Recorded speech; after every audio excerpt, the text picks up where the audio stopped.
Hello everyone and welcome back to another edition of Indie Book Review, where today I am reviewing Metamorphosis, Book 1 of the Dragon Warriors series. So, this series takes place in a world where metahumans exist, superheroes, if you will. And in this one little town, I think it's probably a bigger town, maybe even closer to a city, it's not really clear. Probably closer to a city, it does have a mall, so take that as a will. It's Lawrenceville, I think, is what it is. I don't know anything about Lawrenceville, or even if it's a real place, and don't really care enough to look it up. So I'm sorry, but anyway, there's three gangs there. Two of them have metahumans in them, and if you're a metahuman in this city, then there's a good chance you're going to be a part of part of one of these two gangs. The other one is the Tech Nines, and they are mostly for technology. The two that have metahumans are the Zerpents and the King Cobras. And let's face it, all three of those names are very gimmicky and the sort of names that gangs would have. Anyway, the meat and bones of this story is 5 teenagers get superpowers and become superheroes. That's pretty much the book in a nutshell. It's it is an oversimplification. Like, it's a 460 some page book, so yeah, I definitely simplified that one, but that's pretty much the bare bones of it.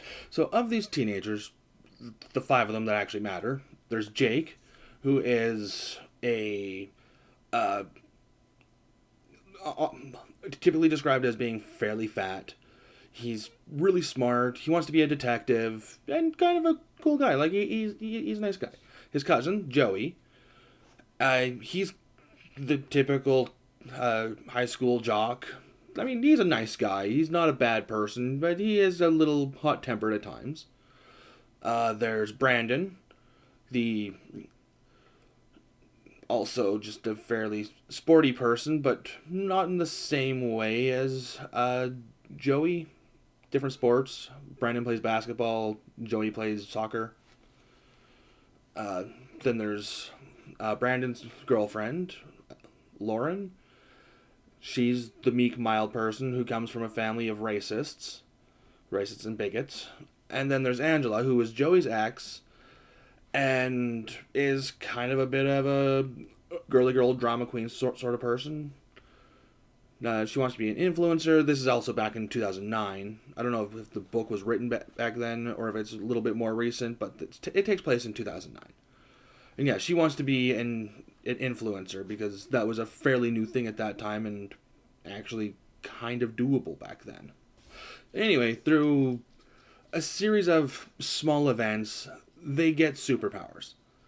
And the superpowers are kind of suiting to who these people are. Kind of. Like, Jake gets psychic abilities. Telekinesis, mostly telekinesis. He's able to create psychic fields and stuff like that. So, he's a psychic. Works for a smart guy. Joey grows wings and is able to control elements. Mostly electricity and ice and water. And, yeah, he's kind of a temperamental person, so that works. Brandon's a tough guy, so of course he gets super strength, invulnerability, and super speed. Lauren, her powers, I haven't really deciphered as to why it works with her personality, but she has heat vision and is able to make an area go cold. So she has like ice breath and stuff like that. And Lauren, also, hers is kind of, it works with her and against her at the same time because she has the ability to turn herself and other things invisible, but also capable of creating clones of herself. It's neat. It's actually kind of neat. So all the while things are going on, there are these kids who are disappearing in couples, boy-girl pairs, and Jake decides he wants to try and figure this out. At the same time as a government agency, which hires metahumans, the SNSS, I think it was called, if I remember right. They also are looking into this, and they go out and want to try and bring on these teenagers as well. And I'm not going to go any further from there in terms of the story because we're going to get getting into spoiler territories. Everything else is pretty straightforward. You know where it's going to go, like almost from page one. So that, like everything that I've mentioned so far, I have no problem talking about. But everything from henceforth on, I can't really talk about in terms of plot. The characters, they're fairly believable in the way that they're written. Like nobody's really written as particularly great or bad. Joey and Brandon are definitely way more reckless with their powers but it works with their personality. Jake is very reserved, but he also kind of wants to go out and do something good. Lauren's meek and timid nature makes her really apathetic toward wanting to help out, and Angela's selfish attitudes really work against her until she gets into a position where she actually has to use it. And yeah, it works out. So the characters are very well written. They're very believable. I liked all that. But let's get into some of the negatives. There's not many, but they are big. First off, the prologue. The prologue is a real step in the wrong direction, I think, with this book. Because it starts off with showing how they got their powers. And then it jumps back, and you have to work toward that, and it just doesn't really work, I don't think. I think if that scene was put where it was supposed to go, we would have continued to have that building action, because having that scene right at the start, and because I'm pretty sure that scene was put there at the start to try and grab the reader's attention, and while it worked at grabbing my attention, it didn't really work later on in the book, as you're going through this building action and then it just kind of drops off because they've already done that. He's not going to go over the same ground again, because there's no point in that. You've already read these scenes. You already read these two chapters. So there's no point in that. So it's just build, drop, because you've already done that. There's no more building action. There's no climax to these scenes. And because it's halfway through the book at this point, or damn near halfway through the book, it knocks the flow off, and that really hurt the book in the long run. Especially since you spend so much time with these characters as normal people before they get their powers, that for there to really not be any sort of climactic action, it really did hurt it.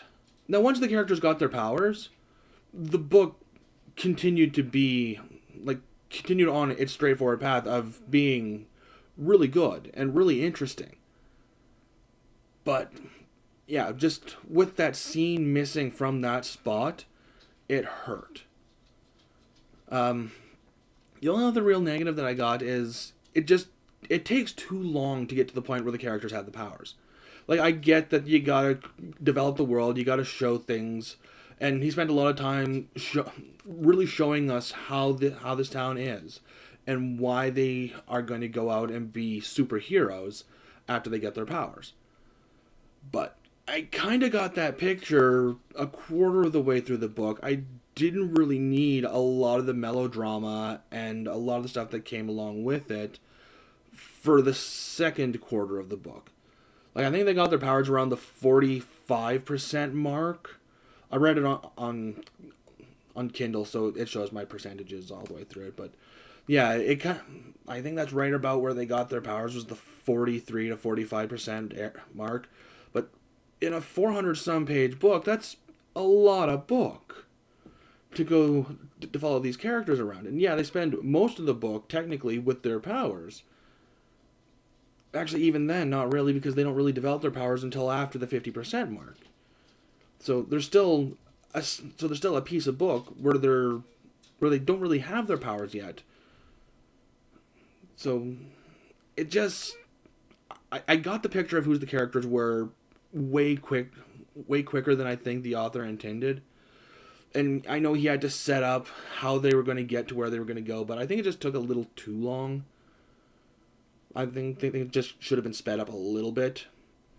But like I said, once they got their powers, everything was paced great. Everything was actually really good, and it kind of saved the book for me.